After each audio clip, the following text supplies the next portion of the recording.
Okay, here we go. Hello, good morning. It's 6 a.m. as I film this. Welcome to my channel. My name is Janie, and I'm a casual reader. This year, I read 20 books, somehow, and I'm very excited to talk about them. I put the books in 4 categories: books I loved, books I learned from, books I liked, and books that were just okay. I have some notes here on the side, so if you see me glancing there, it's because I'm really forgetful. Let's start with the books that I loved. Spoiler alert, they're all fantasy novels. Numero uno, The Hobbit by JRR Tolkien. I don't think I need to do a summary for this book, but I will anyway. It's about a hobbit that gets recruited by a wizard to help a bunch of dwarves get their home back from a dragon. I love this book so much. This is the second time I've read it, but the first time I read it in an illustrated edition. This is illustrated by Jemima Catlin. Ooh, uh-oh. I'm afraid these are all gonna fall down. I don't know, I love hobbits so much. They just want to sleep, want to eat, like hang out and read. I don't smoke, but if I did, I would be toking it up with Bilbo every damn day of my life. I love that throughout the book, Bilbo's just constantly complaining that he wants to go home. And he's just like me, you know? I relate to him a lot. I also just loved the illustrations in this book. I mean, look at that. Gorgeous. Beautiful book, beautiful edition. If you haven't read The Hobbit yet, please read it like this. It's the best. Next up is Kings of the Wild by Nicholas Eames. This is a book about a bunch of retired warriors that have to come out of retirement to help one of their members save his daughter from a city overrun by monsters. They're well past their prime, their back hurts, their knees hurt, but they're gonna do it anyway. This book is funny, but it's also just like a really good adventure, and I think it's, at its core, is about friendship. I think this book has so much heart. I think Eames did a really great job of making the friendship between all of these men so believable. I believed that they had been friends for like 20 years plus, and yeah, maybe they had some beef in the past, but they put it all aside because they got some things to do. I think this book has one of the most rousing emotional speeches I've ever read in my life, and it's just so beautifully written. I just love this book, and I was so sad when it ended. I wish that the next books were about them. If you want to read this as a standalone, you can. It is a part of a trilogy, but honestly, it's just perfect as is. Just an overall great book. I'm sad that I slept on it for so long and that I DNF'd this book a while ago, but I did finish it. And yeah, if you have this book and you haven't read it yet, please read it. It is fantastic. The third book that I loved is The Last Wish by Andrzej Sapkowski. If you're a fan of The Witcher 3 video game like me, if you're a fan of The Witcher video games in general, you're going to feel right at home, and you probably will end up loving this book. It is like reading a bunch of side quests. This book has everything. Monsters, one-night stands, Geralt not being paid enough for doing his job. Geralt is a witcher who has undergone mutations in order to gain certain abilities to help him fight monsters in exchange for coin. Oftentimes people are really mean to him, and they call him a freak and a mutant, and technically he is a mutant, but he's still a person and kind of has his own version of feelings.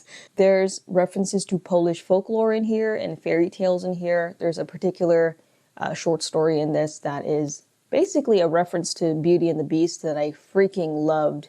This book is just a great time. I don't know what else to say.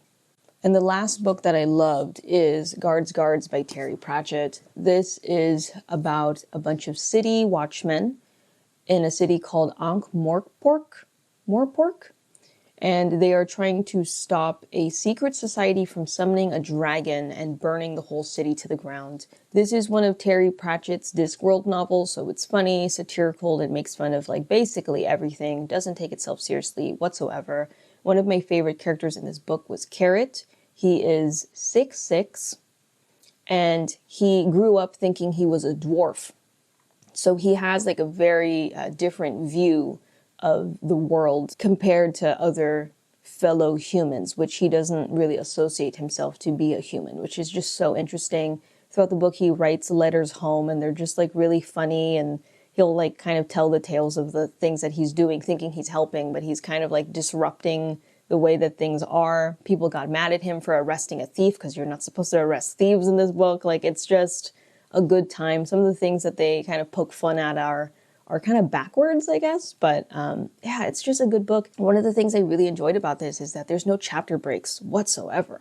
You can just keep reading it. When I first opened it up and started reading, I was like, wow, this is a really long chapter 1. But it's all just one big chapter.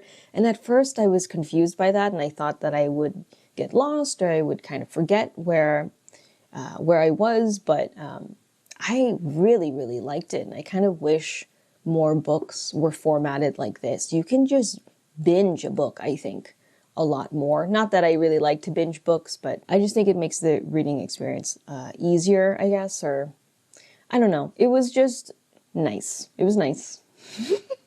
Moving on to the books that I learned from. The first book is What You're Looking For is in the Library by Michiko Aoyama. This is a book that follows several people. Maybe they feel a little lost in life, or they want more out of life, or they have a dream that they want to achieve, but they don't really know how to get there. And they all visit a library and get a book recommended to them, and that book is supposed to help them find what they are looking for. I think as someone who also feels a little lost in life, I related too hard to this book. I think the main takeaway that I took from this is that maybe you can achieve your dreams. It's just you have to be open to them looking a different way. I think every character in this book kind of had this sort of tunnel vision of their dream could only be achieved like this. And the author, throughout the stories of all of them, kind of shows that, like, there's other ways. And you don't have to, I don't know, box yourself into, it's going to happen like this. And I really, really liked that. This book made me think about a lot of stuff. I liked all the characters. I liked how, as we continue through the book, there's references to some of the characters that we've heard from before. And it just feels very tight-knit, very cozy, very sweet, positive, hopeful book, for sure. Okay, I'm sure you can see this already. Yeah. Okay. The next book I learned from is The Lord of the Rings by JRR Tolkien. Listen, Tolkien fans, hear me out. What I learned is that I don't think I can read a book this long. As a casual reader, asking me to read a book that is over 1,000 pages is crazy. I don't know why I did this to myself. I don't know why I thought it would be a good idea to read it in a special edition where it's all together as one book. I think if I could go back in time, okay, I would have gotten this book as a trilogy. I know that's not how it's meant to be read, but I wish that I got it as a trilogy, and I wish that I got it illustrated. This was tough, man. This was tough. I really enjoyed the Fellowship of the Ring portion of this book, and I loved the nature descriptions of this book. It was like a Bob Ross painting, just beautiful and lush, and I just... oh, they were gorgeous. I also liked how throughout the book they would take breaks to sleep and rest and eat and all that. It made it feel more real and less of, you know, the, I don't know, the cut up version that's in the movies. But my God, the length of this was just a lot for me. By the time I got to the end, I felt like I went to Mordor too. Okay? And it was a lot. I enjoyed this book, but I don't think I would read it again like this. Also, listen to the sound of it. You hear that? Dense. I could build a house with this. Next is The Little Prince by Antoine de Saint-Exupery. Sorry to any French people, I just butchered his name. This is one of those books that, depending on the life experience that you've had and the things that you've gone through, I think you will take different things from it. So it's kind of hard to pin down what this book is about. It's about like loss and grief and friendship and relationships and just like all kinds of things. It goes into what it is to be a grown-up and why is it that when people grow up, we kind of lose some of our, I don't know, like imagination and open-mindedness. This is one of those books that I reread when I feel that I'm getting like a little lost in the sauce, I guess. I realized as I read this book that I talked kind of like one of the grown-ups in this, and it made me sad. And it just makes me think about how I view a lot of things. It's just one of those books that makes you think about stuff, you know? Okay, these next 3 books are all kind of like psychology, self-help, nonfiction novels, so I'm going to list them at the same time as one group, as one being. The first one is Adult Children of Emotionally Mature Parents by, oh my goodness, Lindsay Gibson. Running on Empty by Jonice Webb. And then Good Morning Monster by Catherine Gildiner. I'm going to talk about the first 2 first because they're the most related to each other. Oh, these books are essentially books to help you recognize some of the thought patterns and behaviors that you might have because of your upbringing. These are both books that I read for therapy as homework assignments. So if you're wondering, like, Jesus, why are you reading like these books for fun? I didn't read them for fun. I read them because I had to. These really just made me do a lot of reflection. This one in particular is about all the things that possibly didn't happen to you in your childhood that have like led you to how you are. Just a lot of like grief reading these books and just thinking about like, damn, my childhood could have been like that. So yeah. If you're currently working through some things in therapy, you've probably heard of these books. If not, yeah, don't read these for fun. It's just going to make you sad. Next is Good Morning Monster. Ooh, this is a book written by a clinical psychologist about a bunch of clients that she's had over the years. Trigger warnings abound for this book. It is heavy in some parts. It's a lot. The people in this book have undergone, I think, immense trauma, and they all were able to kind of make it to the other side. I think this book is really about the indomitable human spirit, and despite the suffering that people can go through, there is a way that we can all live like happier and fuller lives. And I just really appreciated this book, and I thought it was really hopeful despite how traumatic it was to read. I had to take a break after reading this. So my battery died. I'm sorry if the angle changes. Hopefully I got to the end of the book that I was just talking about. We'll see in editing. Okay, so we're moving on to the books that I liked, and we're starting with A Psalm for the Wild Built by Becky Chambers. It like takes place in like a solar punk kind of society. They like let nature reclaim itself, and people now live in like these highly like sustainable, environmental designed homes. And this follows a tea monk who's basically like a traveling therapist. And as they travel through the world and meet all these people and help all these people, they start to kind of question their life's purpose. One day they meet a robot, and the robot kind of helps them bounce some of their thoughts. I liked this book. I thought it was like very easy to read and interesting. I liked the conversations about life's purpose. However, I don't know if I really liked the main character of this book, Sibling Dex. I don't know, I kind of thought them to be a little complainy, a little whiny. I don't think they're meant to really have a personality. I think it's one of those characters that's meant to be like a self-insert type of read where like you put yourself into that character, and maybe that's why they're kind of a blank slate a little bit.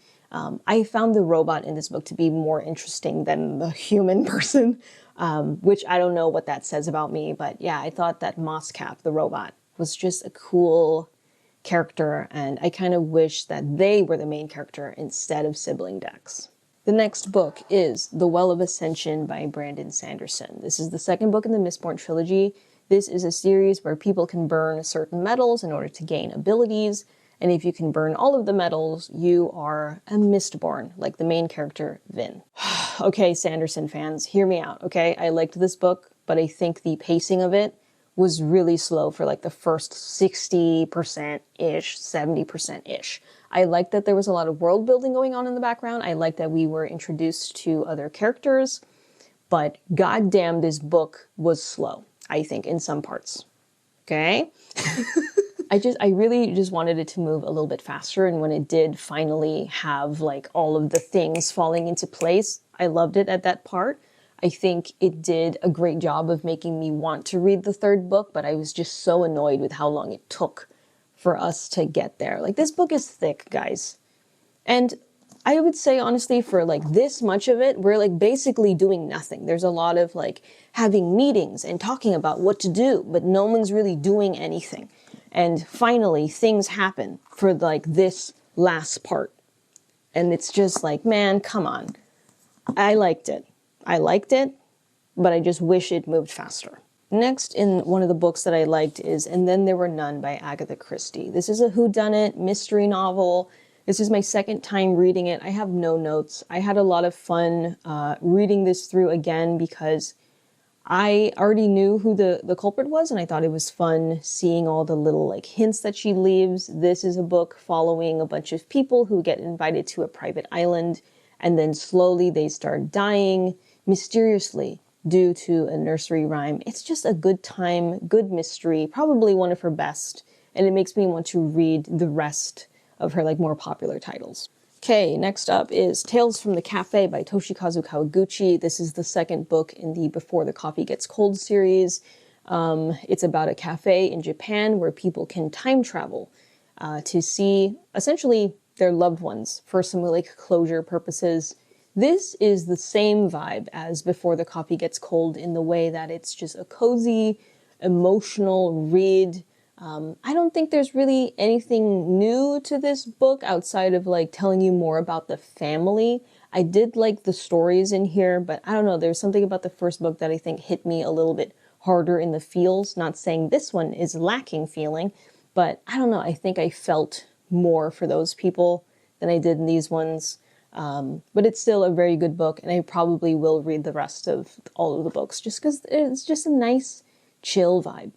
And then the last book that I liked here is Tuesdays with Morrie by Mitch Albom. This is about the author reconnecting with his old professor after his professor is dying from ALS, and he visits him basically every Tuesday to talk to him and gain wisdom. This book has a lot of universal truths in it, like love one another, be kind to others, forgive people. I think this is one of those books that is meant to remind you what really matters in life. I think reading this book was just really, really, really sad. I can't imagine what it was like to watch someone that you love and care about deteriorate as this man did. If you want to read a book that is essentially about anticipatory grief and get some life advice at the same time, Tuesdays with Morrie is probably right up there for you. Okay, so we're moving on to the books that I thought were just okay. If one of the books that you love happens to be on this section of the video, my opinion should mean nothing to you. We are allowed to enjoy different things, okay? That being said, the first book in the just okay section is The Midnight Library by Matt Haig. This follows a woman named Nora Seed who has an attempt after her life basically falls apart. And instead of going to heaven or hell, she goes to the Midnight Library, where every book in this library is a different version of her life if she had made different choices. I know that this book is widely popular, and so I will talk about this book with the utmost respect, but I think that it fell kind of flat for me in terms of its overall messaging. Basically, it just kind of tells you to have a different perspective in life, which, okay, as someone who does deal with depression, I think it is a little shallow. Maybe that's not the word I want to use. It sounds a little too harsh. But I don't know if I agree all the way. I did enjoy Nora's journey to adopting that mindset that she just needs to have a different perspective. But I don't know. There's just something kind of off about that. I really liked the premise of this book. I think the idea of like this library that has all of your like different lives is really cool. I think this would make a really cool like Netflix short series or like a movie or something. I don't think this book was bad. I definitely enjoyed parts of it, but it's just not really for me, I don't think. Next up is Big Swiss by Jen Began. This is about a transcriptionist who works for a therapist's office, and through listening in on a client's sessions, falls in love with said client, and then recognizes their voice in public one day and decides that they're going to have an affair with them. This book, it's like watching a car crash in slow motion. Like, you know that it's not going to end well, but you can't look away. I think the first half of this book was like really good, and I was in. I think both of these women were just like making such a terrible choice to do what they did, but I don't know, man. I think towards the end it kind of just fizzled out. I also just didn't really like the main character, Greta. She kind of uses her trauma as an excuse to be a crappy person. And then, like, the client who she falls in love with, Flavia, like, what are you doing? Like, what are you doing with this woman? Like, you have a nice house, you got this whole ass husband, a dog, a nice job. Like, come on. You don't need to be involving yourself with this. But yeah, the ending was just kind of like whatevs to me. I don't know. It was whatever. Sorry. I wish I had more words, but eh. All right, this next one, I'm gonna have to censor it because YouTube doesn't like this word, okay? Unalive Notes by Michael Thomas Ford. I know that's annoying, I'm sorry. Anyway, this book follows a boy who has an attempt and then has to spend the next 45 days in the psych ward, and then each chapter is a day. This book was actually kind of funny, which is crazy despite the setting. There's some funny parts to this, but then it will slap you in the face with some emotional things. I found this book to be hard to read because I felt bad for the teenagers in this book. I don't know, for them to be so young and for them to be suffering in that way where they had to go to the psych ward just like made me really sad. I think I would have maybe enjoyed this book a little bit more if I too was like still in high school. Overall, a good book. I enjoyed it, but it was just okay at the end. Yeah. We're on to the last two. I'm telling you, my fire is going out. Okay. The next book is My Grandmother Asked Me to Tell You She's Sorry by Frederick Bachman. This is my first Frederick Bachman book, and maybe I should have started with something else. This book follows a 7-year-old girl named Elsa, and she is dealing with the grief of her grandmother's passing. I really wanted to like this book, but I think Elsa is way too smart for her age. She's 7 years old, but the awareness that she has and just the way that she is able to talk to people is really advanced for a 7-year-old. The book describes her as different, and I'm willing to believe that. But I don't know, if you told me she was a teenager, like if you rewrote this book and you told me she was a teenager, I would have still believed you. Like, that's how she talks in a way that's kind of like hard to believe, I guess. I also thought that this book was kind of hard to follow because there's so many characters in it, and it also like weaves in and out of reality and fairy tale that it was just kind of like, wait, is this real? Is this a metaphor? Like, what's going on? I think there was just so many things to kind of keep track of that it was hard to care for everybody. I really wanted to like this book. Maybe I should have read Anxious People or A Man Called Uve instead, something like that. And finally, the last book, number 20, is The Silent Patient by Alex Michaelides. This book is about a woman who shoots her husband 5 times in the face and then stops talking. It follows her therapist as he tries to get her to open up about what happened. I really liked this book as I read it. I've never read a thriller before, so I'm not aware of a lot of tropes. So I couldn't, like, I don't know, see a lot of things coming. That being said, when the twist happened, I was like, really? I think it was underwhelming. Although I devoured this book in maybe like 2 or 3 days, I think this book doesn't really have a lot of reread value. I like to reread my books, and kind of figuring out, or finding out rather, that a lot of the characters in this book are essentially red herrings and are kind of pointless, makes it so that if you were to read this book again, like, what do you get out of it? You already know who did it, and you already know why they did it. So you're kind of just reading it to, like, read something. I don't know. I enjoyed it, but I wouldn't be able to read this again unless you wiped my memory of it. And that's how I feel about it. And that is all 20 books I've read this year. I think this year of reading for me was absolutely crazy. As a casual reader, I usually read 3 to 5 books a year, and this was just quite a freaking anomaly for me. I'm just as shocked as you are. And I wanted to make this video just to celebrate. I don't think I'll ever read that many books ever again, to be honest, because that's a lot. 20 is a lot for me. And I'm just really glad and really proud that I achieved that for the first time in my life. And yeah, I just feel really good and just, I don't know, like happy that I could finally make a video like this after watching all the books I've read this year, videos for years. Finally, I have my own. So that's pretty cool. If you're still here at the end, thank you for watching this. Let me know what your favorite book was that you read this year. In the meantime, please take care of yourself, drink some water, and I'll see you next time.